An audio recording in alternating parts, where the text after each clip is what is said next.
Mesdames et messieurs, vous qui me suivez depuis partout, aux quatre coins du monde, quant à moi, je vous dis, soyez le bienvenu sur votre chaîne, la chaîne du peuple.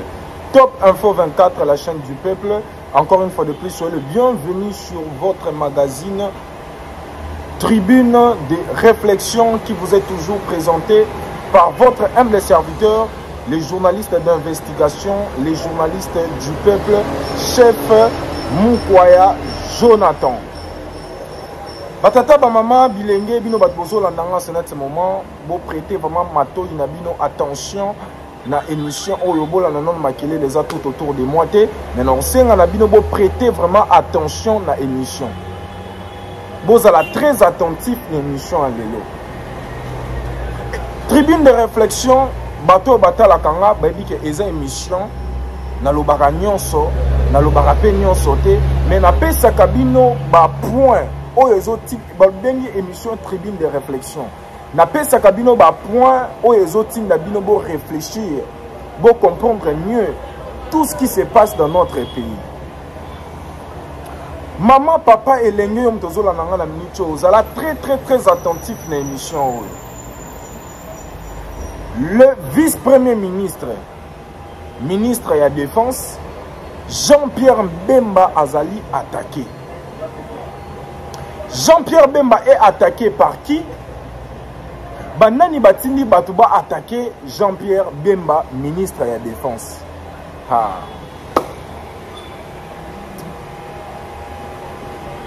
Makambo Boye Bozo, encore on a Top Info 24, la chaîne du peuple. Topé Sakabino, les informations en temps réel. Topé Sakabino, informations en avance. Ben, information n'est mais nous vous donnons les informations en avance. Allez, tant que Maboya, ce qu'on comprendre, non, chef Mukwaya Jonathan, Alobaki Yango, na Top Info 24, chaîne du peuple, journaliste d'investigation, journaliste du peuple, Alobaki Yango. Zasko très attentif dans Makambo, non, son Sabino non est bandeli. Bon comprendre, nini na ye libino, nini nazali koloba.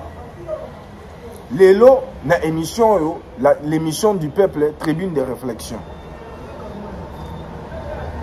Fachi tant afandaki abaneki okangisa ko sala remaniement ya gouvernement ya Sama Lukonde.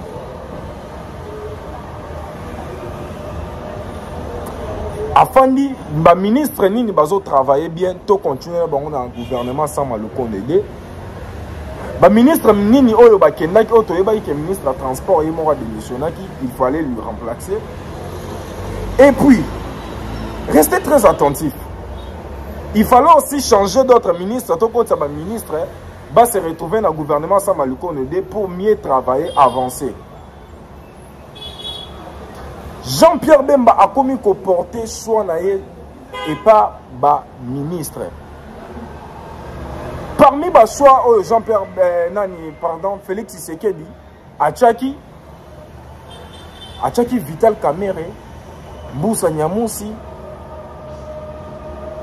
Peter Kazadi, la défense a été nommé Jean-Pierre Bemba. Au moins, le changement, ce n'est pas pour rien. Vous voyez que le changement est pour rien. Ce n'est pas pour rien le changement. A été nommé Jean-Pierre Bemba dans la défense. Parmi Batou, il y a Tchaki Bango dans le gouvernement Sama Lukonde. Et dans la nomination, mon côté, oye sepelisaki ba congolais makasi koleka nomination ya Jean-Pierre Bemba na ministère ya défense. Et sepelisaki ba congolais makasi ba congolais nyonso bazalaki très heureux, très joyeux ya komona ke Jean-Pierre Bemba ba tcheye wana na ministère ya défense. Na Goma kuna ba congolais nyonso bazalaki tisko bazana espoir qu'il sortira quelque chose de bien, quelque chose de meilleur, et pas Jean-Pierre Bemba. Ah. Alors, réaction ya liboso, ceux qui beaucoup monde, non mais mabino malembe, boye baba nani bazo attaquer Jean-Pierre Bemba, boye baba nani batina ki baotinda batu ba attaquer Jean-Pierre Bemba. Réaction ya liboso, ezaki ya Paul Kagame, à travers bino boye o Jean-Pierre Bemba lobaki ke Fachi à travers les proches de Jean-Pierre Bemba. Vous comprenez? Bah, proche à Jean-Pierre Bemba Régisaki et à Paul Kagame plutôt. Régisaki, bah, proche à Paul Kagame Régisaki sur nomination. Il y a Jean-Pierre Bemba, ministère de la Défense, Baloba Kinini. Fachi vient de nommer un ancien chef des rebelles. Ezalaki réaction moko boye pour minimiser Jean-Pierre Bemba Bazobenge, un chef des rebelles. Ezalaki panique totale. Panique totale pourquoi? Parce que Paul Kagame a conscient, très conscient même, plus que conscient même, que Jean-Pierre Bemba a sali 10 ans. Dans ces pays, il y a copie na Kabila. Il fallait que Jean-Pierre Bemba de côté. Alors, première réaction na bango zalaki que Fachi bazaki contre nomination ana na se ya contre nomination na zalaki ko banga ba yi que non Jean-Pierre Bemba wana aye pour la vengeance pour venger biso elengi saki bango ko bangi saki bango elengi saki bango e bangi saki bango bomonaki panique ezalaki na temps ya M23 panique ezalaki na Rwanda pour être Jean-Pierre Bemba a nommé ministre de la défense dans la République démocratique du Congo. Babaro bang à vengeance. Jean-Pierre Bemba, une fois nommé, basali remise et reprise. Jean-Pierre Bemba a passé directement à vitesse supérieure. Kotonosko makambo ibandi. Voilà na balangi ozong sabinobo mémoire. Boye ba bisika nini tozalaki bisika nini tozokende. Jean-Pierre Bemba a passé directement à vitesse supérieure. Qu'est-ce que Jean-Pierre Bemba a salaki? A sali déjà 3 choses. Oyo et puis si Rwanda panique, Oyo et puis si ben infiltré, Oyo bazana katamboka na biso panique. Oyo epesi ba mafia internationale. Donc bateau yo nyonso ba pays yo nyonso bazalaka pour contre RDC, contre Fachi epesi bango sous panique. Na 3 eloko Jean-Pierre Bemba sali. Il a passé à la vitesse supérieure. Jean-Pierre Bemba a sali 3 eloko. Na kati ya vitesse supérieure. Mais il y a 2 grandes choses au Jean-Pierre Bemba sali. Il a passé à la vitesse supérieure. Et il a franchi la ligne rouge. Il y a des occidentaux et des américains. Bitumo Jean-Pierre Bemba zanango. Bitumo Jean-Pierre Bemba zanango parce qu'il y a sali 2 eloko à makasi. Abimisi 2 Jonker ya makasi. Jonker à Liboso, il a passé à la vitesse supérieure. Na kati vitesse supérieure a sali 3 actions. Na Jonker a mis balai Jean-Pierre Bemba à franchir ligne rouge. Nakati yako franchir ligne rouge a sali 2 actions.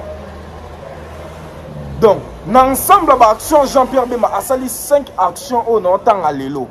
Oyo bazo bundi c'est la Jean-Pierre Bemba. Et pas ba mafieux, et pas ba infiltré, et pas ba Rwanda, et pas ba pays nyonso bazo linga RDC te ba moni facha beti carte makasi kocha Jean-Pierre Bemba wana. Et en ce moment, Jean-Pierre Bemba est attaqué. Batini Batouba attaqué, bango, ba comploté contre Jean-Pierre Bemba, ba attaqué Jean-Pierre Bemba. Bogoye bango. Congolais de pères et de mères, Congolais nyo sobozo landango za de pères et de mères, ozo landanga na minicho ni ngambo koyo. Émission na bino yango. Tribune de réflexion, chaîne na bino yango. La chaîne du peuple Top Info 24 TV. Tala, channel moi j'aime. Channel moi j'aime, s'abonner, yom to s'abonner, activer cloche, s'abonner et puis activer cloche à notification. Yom to s'abonner car la mongo ça n'a quoi activer cloche de notification. Hein? Activer cloche de notification ça permet nous voilà. Yo kali sous ma kamto continue. Jean-Pierre Bemba passe à la vitesse supérieure. Première action Jean-Pierre Bemba a l'obito identifier ba généraux nyos. Yo comment généraux ya kata, comment général na kata RDC. Bakate la kayo salut, ba respecta kayo. Siko au coma général nengenini. parcours nini oza nango comme général obandaki wapi po comme lelo général bato oyo babomi mboka oyo ba permettre infiltration na kati ya mboko ce sont des généraux. Comment imaginez-vous un salaire ya général eza 400 000 francs mais so boke na ba GB boke na ba bovan bozomona ba général bazo tonga ba immeuble ezotombwama mais tout bitu na question ba général oyo Kabila tiki bango salaire ya 400 000 francs ba immeuble oyo bazo tonga wana mbongo ezouta wapi ba mapangu bazo soma ba 500 000 400 000 dollars 300 000 dollars mbongo ezouta wapi. Il y a des colonels qui ont des immeubles qui ont construit. Puisque même les députés ont 21 000 dollars par mois. La plupart ils ont bon makila. Bon ya est. Bazo cha instabilité na est pour na kokoyiba ba minéré. Bazo cha instabilité et sécurité na est pour na koyiba ma minéré. Kopiye mboka na biso. Beaucoup de généraux sont en complicité avec des rebelles M23, avec le Rwanda, avec l'Ouganda. Jean-Pierre Bemba a dit que carte na bango nyonso wana. Yango moni première action pour na kosilisa bien guerre na est, il fallait ôter les infiltrés. Il fallait dégager les infiltrés. Et là à liboso a kenna nous na ba politicien te. Et là, Liboso Jean-Pierre Bemba qui est un politicien. Et là, Liboso Jean-Pierre Bemba a attaqué maman ba généraux. Oyo bazo permettre babo mamboko ba chamboko na kao. Première action c'est là qui non tant qu'il a bino ba action pour comprendre banani batini ba attaquer Jean-Pierre Bemba. Jean-Pierre Bemba a attaqué na minute auto olobela. A quel moment ba généraux bino bo laksanga CV na bino. Bobanda ki wapi parcours na bino ndenge nini bokomi ba généraux ndenge nini Kabila tiki biso na plus de 300 généraux mais na minito na maboko ya Jean-Pierre Bemba il y a même pas 50 dossiers ya ba généraux CV na bango ezate mingi Mouze Kabila les pères na les fils bakotisa bango na infiltration Kabila les fils ayesu so fandi si bango na infiltration na brassage na mixage. Oyo basala na CNDP si je me trompe pas 2003-2004 comme ça. Bafandi wana. Ba généraux na bazan complicité na Paul Kagame, bazan complicité na ba mafieux pour déstabiliser, piller ces pays. Abani na ba généraux. Lelo na message Jean-Pierre Bemba sur plus de 300 généraux tozana ngona mboko Kabila tika. Premier pays automona pays mobima 300 généraux, plus de 300 généraux. Pays ni nezala bon au Kabila tika. Même pas 50 dossiers à généraux et la message à Jean-Pierre Bemba. Même pas 50 ezate. Jean-Pierre Bemba ebi terrain a très bien, ayebi bango très bien. Yemoko boyebi Jean-Pierre Bemba zalaki nani. Il était un guerrier. Il fut un guerrier, il restera un guerrier.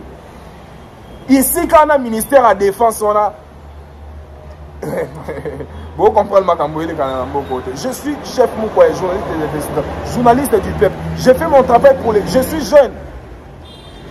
N'avons pas appelé pas Fali, n'avons pas ferré. N'avons pas la maître Gims. N'avons pas ma. Si j'ai fait ce boulot, ce travail, c'est parce que je suis un amoureux de notre pays. Je suis un vrai nationaliste, un vrai patriote. Et je n'aimerais pas esclavagisme parce que papa na biso bazo vivre ba koko na biso ba vivre lelo et moi jeune natikapé génération na vivre pas si yango. Je le fais pour que notre demain soit meilleur. Je le fais pour que notre demain soit bon. Pour préparer l'avenir. Nous ne pouvons pas être esclaves sous domination dans le 21e siècle et les mafieux occidentaux.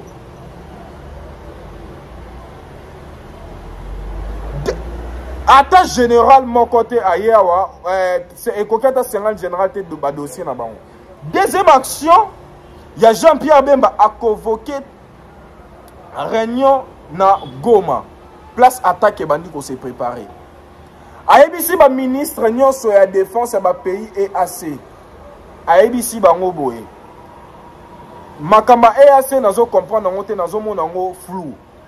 Basimi mutu bobia ministre de défense wazala ki wana abango comprendre makambo te. Oyo bachawa bache muta blague te akomo comprendre ba jeune abiso. Ayebi ba jeune abiso nyonso. A convoqué réunion et loko liboso ba meki ko sala Jean-Pierre Bemba ba meki ko kota boyoka dernièrement ba utaki ko empêcher ba infiltrer ba kota Goma ba infiltrer ba bango kota suna Goma te na ba teni oto ba mona ba ba kota ba Rutshuru ba sake na ba teni mais ba terroriste ba bango kota Goma na teni civil ba camion mususu MONUSCO en complicité ba permettre ba matériel ba munitions kota et puis bango mususu basani ba EAC permettre bango pe bakota. Bravo na FRDC, bravo na faire service ya renseignement aner akuna musala malambo zo sala. Aner alelo eza aner a féliciter. FARDC alelo eza FARDC a féliciter. Police alelo malgré magou ezebele ba défaut ezebele mais quand même eza a féliciter ya mukie. Ba empêcher ba terroriste ba kota Goma. Objectif oya ba terroriste ba empêcher ba kota Goma. Objectif est là qui nini. Objectif de bango zaki que tant Jean-Pierre Bemba ayawana ba yeba ko attaquer ye. Ba attaquer ne ba bomaki Mamadou Ndala ndenge pa bana ba boma Jean-Pierre Bemba. Ba attaquer cortège na ye, ba attaquer nzoto ne pour Jean-Pierre Bemba alala. Pour te Jean-Pierre Bemba aza carte. Poids lourd ya makasi o ba che wana na pemeni ya mokonza mboka Félix Tshisekedi. Ceux qui ba infiltrer na bakota ki est-ce que ANER police FRDC empêcher ki bango bakota Goma te ba prendre ezala ki te ke o baningi ba prendre Goma bani ba ko isa Goma boyoka ki yango ezala ki kutu Goma te Goma n'a rien à voir na makambu wana ezala ki ba bango kotisa batu na réunion ningi esalama entre tous les ministères de la défense ya EAC na Jean-Pierre Bemba ba yeba ko boma Jean-Pierre Bemba ko isa Jean-Pierre Bemba carte na bango ezala ki wana ba monike esimite ba komolo ba ke non tozala makambo ebele ya sala réunion wana tokoyete yango na Goma tosala réunion ya Burundi bandoki tosala réunion na Bujumbura réunion ba ministère no sa défense bandoki plan na bango ekoki te na Goma bani ba bimisa Jean-Pierre Bemba libanda ba réaliser plan na bango bandoki attaque ya Jean-Pierre Bemba e bandi wana na minute au plan ya ba mafieux plan ya ba pays nyonso bazala contre Jean-Pierre Bemba na minute ezake ba ko isa Jean-Pierre Bemba pour que Jean-Pierre Bemba peut mener na fachi eza sous puissance en puissance yango loi oyo ekokota te soki congolais ala limisu congolais ala lisimisu soki congolais comprendre enjeu toza na ngote danger toza na ngote batel totel limité pour na loi oyo tchani na kosote mboko oyo kozala toujours na domination. Tant que bazomona guerrier Jean-Pierre Bemba azolinga mboka ne bamoni sous les puissants Fachi azolinga mboka na ye bango mibale bazala congolais de père et de mère les vrais nationalistes. Qu'est-ce qu'il faut faire? Il faut empêcher bloquer cette loi écotate congolais tellement to tellement pour loi oyo ya Tchanieleka ceux qui loi ele quitter ba réussir plan na bango kolongola mokonza mboka de génération en génération la tête en mboka na biso to zalanda RDC kozalaka toujours na ba président oyo baza ba nationalité douteuse to sambela pona mokonza mboka to sambela pona ba ministre ba vice ministre pour te bazo sala musala moko ezo bouger mokili ezo faire paniquer mokili to sambela pona bango to longo la distraction to éviter distraction. Deuxième action, on a expliqué Jean-Pierre Bemba complété avec tous les ministres de la défense. Est-ce que réunion est Salamaki quitté? Bon, nous avons fait une émission à peuple, tribune de réflexion. Nous avons fait sabino ba point oyo, nous avons poussé bino bon réfléchir na makam o boye baté bo mon en flou. O bazo expliquer bino bien te ba révéler bino te bo comprendre ngo pona mboka. Danger ni toza nango. Oza muta fayulu, oza muta katumbi tala na minute oyo. Tozana pour na amour ya pays tout ça la bloc tout ça non sima mokonza mboka surtout aussi sina ba mafieux surtout aussi sina ba rwandais to aussi sina ba ougandais wana ne siko to koki na biso ko panzana de façon qui était to panzana pour to panza mboka non je n'ai pas dit ça ko panzana de façon qui oya Fayulu azongi pas Fayulu à soutenir Fayulu oya Moïse Katumba azongi pas Katumba à soutenir Fayulu oya pe ya Fachi azongi pas Fachi à soutenir Fachi mais na minute oyo mboka oyo bitumbo mboka eza nango na minute oyo mboka ezalaki na bitumbo te po ete mutu na bango Kabila azalaki ana na poste mutu na bango babaki ko diriger facilement manipuler facilement Kabila aza o siko aza mutu na bango te yango mboka eza kombati toi toza en danger nazobelela ba alerte urgent congolais toza na bolingo tokoma mutu moko toza nonu mukonde isima mokonza mboka fe to soutenir non ye to sisa bitumbo yo et puis to mona makambo toyeba makambo susi. Troisième action, il y a Jonker, il y a Liboso. Jean-Pierre Bemba publicité Jonker. Jonker, il y a Liboso et Zali a passé la vitesse supérieure. Jonker a mis balai à franchir la ligne rouge. Tozanga na kati Jonker à Liboso. Jonker à Liboso, Jean-Pierre Bemba ça dit 3 actions. Première action, on a expliqué bien les identification des généraux. Deuxième action, il y a réunion, il y a ministère, il y a défense, il y a pays membre, il y a EAC. Nagoma. Troisième action, Nagoma place attaque qui n'a pas Jean-Pierre Bemba raté. Troisième action, Mokonzamboka a proposé Mokonzi. Il y a troisième action, Jean-Pierre Bemba a proposé Mokonzi Mboka pour être chassé et assez. Et déranger Bango. Moutou oyo ayena babulo boye ndenge nini. Tozala ki bien. Tobanaki kofanda bien. Ndenge nini kaka Jean-Pierre Bemba a proposé Mokonza Mboka ba chasser biso. Bitumba isusu oyo ko s'aggraver na eloko Jean-Pierre Bemba a proposé le commandant suprême le numéro 1 à FRDC. Yarmena la police Félix Antoine Tshisekedi Tshilombo Muku Antombolo. Fachi Béton, Fachi Volcan. Le one de Dieu. Jean-Pierre Bemba a proposé que va chasser EAC. A proposé étant que ministre de la Défense, il a ses droits. Étant que ministre de la Défense, pour protéger l'intégrité nationale, pour protéger la nation, son travail, son rôle, à sali rôle dans le dit que bateau. Les peuples va jour et nuit bateau, baza ba très très. Bateau ba lingi bisoté. Bazo coopérer na ba M23. Bazo coopérer na ba mafia nyonso international ba pays ou les internationaux ni na RDCT to chasser bango. Bitumba Jean-Pierre Bemba bandi wana. Alors, général Jeff, un traître, un complice à qui wana. Makamusu si babango tinda ye abaneki ko sala yango te. Yango bike makamusu bozo tinda nga. Na makamazo mona réalité na ministre de la Défense Jean-Pierre Bemba. Na ko kangote. Tika na kosa que naza attaqué Jeff Nyanga ba attaquer qui était résidence nezaki attaqué était place obike résidence nezaki zaki kunate résidence nezaki bien sécurisée akimima solo oya Jean-Pierre Bemba. Jean-Pierre Bemba la ba carte azobeta ba calcul ba action zo mené et kimsi Jeff Nyanga.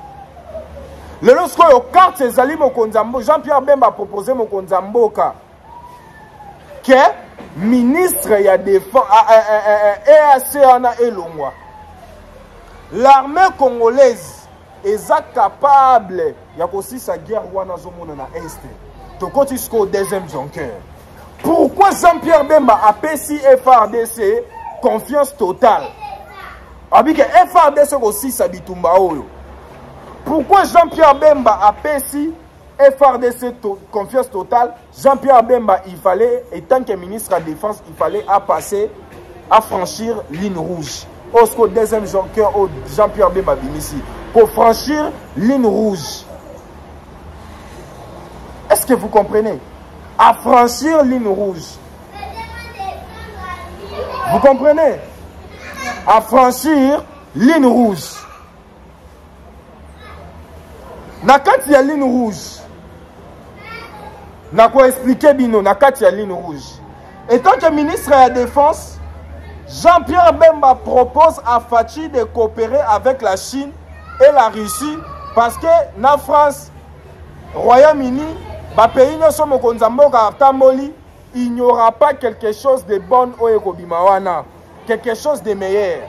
Il fallait franchir une ligne rouge. À proposer mokonzi mboka. Au moins que na ministère ya de na boya non ko simba ba ministère mususu to lobela non défense pour to ezana likambu ya défense. Bozo mona ke na ministère ya défense Jean-Pierre Bemba wana ezali avantage ya Congo. Vous comprenez? Jean-Pierre Bemba wana ezali avantage ya Congo na ministère ya défense. Bo excusez nga po moi makele les ali bo excusez bo za concentrer na makambo nazoloba. Na ministère de la Défense, Jean-Pierre Bemba wana pour l'avantage du Congo. C'est pas pour rien mon Mboka qui décision wana. Il y a Jean-Pierre Bemba ministère de la Défense. C'est pas pour rien la grandeur, la popularité, la parcours, la carrière. Il y a pour Jean-Pierre Bemba assimilé ami Kitisi as la ministre du gouvernement ya Sama Lukonde. Zono Sama Lukonde. Na Jean-Pierre Bemba, nani aza na poids makasi. Sama Lukonde a repésé politiquement, a opposé liboso Jean-Pierre Bemba. Mais c'est pas pour rien Jean-Pierre Bemba a mis Kitisi à du ministère de la Défense dans le gouvernement Sama Lukonde. C'est pour quelque chose. C'est pour quelque chose. Jean-Pierre Bemba franchir ligne rouge. Alors dit non. Tant qu'il y a une vitesse, il y a makasi. Tozwa a proposé mon condamné à proposition à Chine, na Russie. Bon, wana, où t'es pas Jean-Pierre Bemba? Makambo boye banka na top info 24. Makambo boye banka il faut journaliste d'investigation. Journaliste du peuple, chef moko ya Jonathan Akende a luke libino après le libino. Boye bango kakawa, boye bango nulle part ailleurs. Kaka na top info 24. Nulle part ailleurs, la chaîne du peuple. Yango oyo au s'abonate na chaîne ozo raté. Yango yo au s'abonner na chaîne au bossana na yo ko activer cloche de notification ozo raté. Pour s'abonner la chaîne c'est bien bon, mais ceux qui ont activé cloche de notification au fini quand tu as recevé toutes les notifications ils ont dû s'abonner. S'abonner la chaîne, activer cloche de notification pour ne rien rater de la République démocratique du Congo, pour ne rien rater des informations qui sont au Congo. Jean-Pierre Bemba a passé à la vitesse supérieure. Et puis Jean-Pierre Bemba a franchi une ligne rouge. Il y a Jeune Afrique, à Komoko, c'est la Jean-Pierre Bemba Makam. L'émission passée, au Bat Balanda qui a bien, c'est que Nami Kolozoya. Beaucoup de médias internationaux, les médias sur Africa, beaucoup n'importe quoi sur Jean-Pierre Bemba. Beaucoup de solo sur Jean-Pierre Bemba. But na bango ezali bakabola Jean-Pierre Bemba na Fachi. But na bango ezaki bakotisa désordre na union sacrée. Bakotisa désordre entre confiance au mokonzi mboka pesi Jean-Pierre Bemba na confiance au Jean-Pierre Bemba za nango pona mokonzi mboka. Le lobo monisco article Jeune Afrique comme ko bimisa. Akomi kokosa o Jean-Pierre Bemba na sima na nenga zo soutenir Fachi. Na sima wana azana ba carte ne mususu mokonzi mboka ifake ba na Jean-Pierre Bemba. Bazolo ba blog ebele que Jean-Pierre Bemba zo kana soutenir Fachi. Pour entourage à Fachi za mabe Jean-Pierre Bemba zo déplorer makambo s'est passé dans entourage à Fachi. Bazolo ba makambo ebele na Jeune Afrique o bozo mona. Na loba ki on a émission ilikaki bat balanda ngana émission wana. Il y a une semaine bonne émission on a loba kana na bi mikolezo ya bo mona ba média ba ngona ko attaquer Jean-Pierre Bemba. Bobo sanate. Oui, je suis parmi ces Congolais là. Nakani mon côté, je suis clair.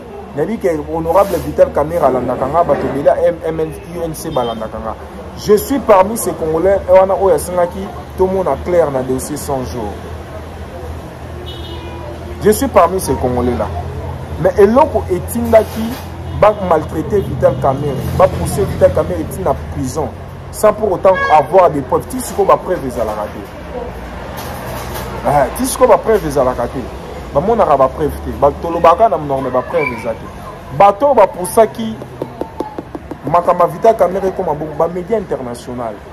ba mafie ba FCC ba onyo swana ba te bakabola Vital Kamerhe na Fachi eza même bato ba sala ba jeune na bango bakabola Jean-Pierre Bemba na Fachi ba comme ko attaquer Jean-Pierre Bemba na ba réseau na ba média bazotinda bango pa na communauté internationale place bitumba oyo ya ko attaquer Jean-Pierre Bemba na média et bandit tant Jean-Pierre Bemba asengi na mokonza mboka ameni eloko oyo ke mokonza mboka Félix Tshisekedi asa la coopération militaire entre RDC na Russie na Chine bitumbe bandi wana.